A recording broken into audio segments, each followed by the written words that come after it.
Hello, it's David with you with the weekly perspective. Well, I thought I'd start with the stock market. And we are in the most overpriced stock market since 2000. And this is a headline back in those days, March 30th, 1999. And the Wall Street Journal said the Dow Industrials top 10,000. Had a subscriber ask me why the S&P basically was going flat for almost 2 years, and I explained that to him. And then, of course, there comes something after that, which is a new high, and after that, something else. So I am not going to go full bearish yet, but I am going to put out the yellow caution light. Staying on the stock market theme, is it just a coincidence that the Dow hit a 20,000 level at the same time the national debt is reaching 20 trillion? Well, most that follow my work and many others in this sector know that there's a direct correlation between the amount of funny money that's printed and the amount of asset bubbles that are created. So this is something that you might want to look at. This is from Michael Snyder's website, and it is an interesting read. It's often been said that there is a very big disconnect between the financial markets, i.e. the Dow Jones, the S&P, and the physical economy.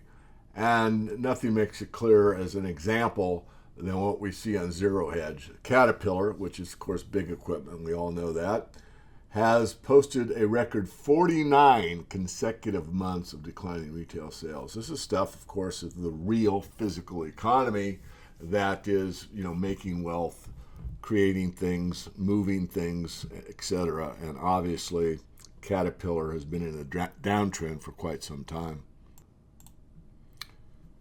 Touching on the most important commodity to everyone, and that, of course, is energy. And, of course, primarily that means oil. And lots of emotion around this one. And, of course, this is one on the challenges that await the TransCanada before the Keystone XL is welded, buried, and operational. I won't read the whole article, but the once dead Keystone XL pipeline was revived with Trump's signature to go ahead and move ahead. However, the order by Trump does not guarantee TransCanada will actually get the 36-inch pipeline welded, buried, and operational. Among the headwinds it still faces are state level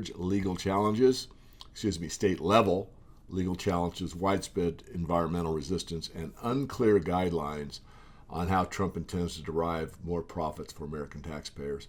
That's as far as I'll go, but doesn't necessarily mean it's going to take place. Again, lots of emotions around this one, and I'm going to move on to some other sectors. And a sector that I very seldom have talked about has to do with The Big Short. And anyone that has watched that movie knows that Dr. Burry had one commodity that he was looking at after that they cashed in on The Big Short, on the real estate bubble, and that was water. I actually was going to start covering water, but I decided it was really outside of my abilities and my team's abilities to do that as far as the workload we already have in the resource sector. And, of course, water is a resource, but we cover basically all minerals, don't do the oil or gas, and we are not doing water, but there are some good water letters out there. Regardless, America is suffering from a very real water crisis that few are acknowledging. Great article here. I suggest you look it up on Google and read about it. But there will be a time, and it's already occurring in certain parts of the world, where water is going to be a very, very important issue. And, of course, we need to talk about gold every time I do an update. Physical gold demand slides to a 7-year low in 2016. This is from Reuters, and, of course, Reuters and GFMS are pretty much tied together. This is interesting because there are other articles out there regarding the gold ETF that has actually been very strong according to some other sources. So regardless, I'll bring this one to your attention. There is a lot of banter back and forth from the bulls and the bears.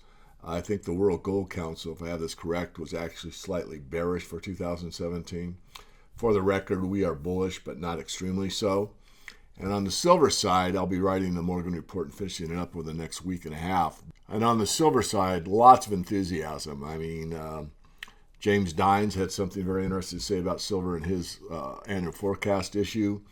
And Cliff High of the WebBot Project has some very interesting things to say about future price of silver. Personally, I think we're going to see, again, a good year.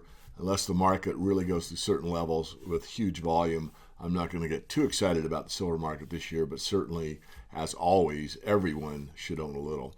That'll be a wrap for this week, and I'll be back with you as time allows.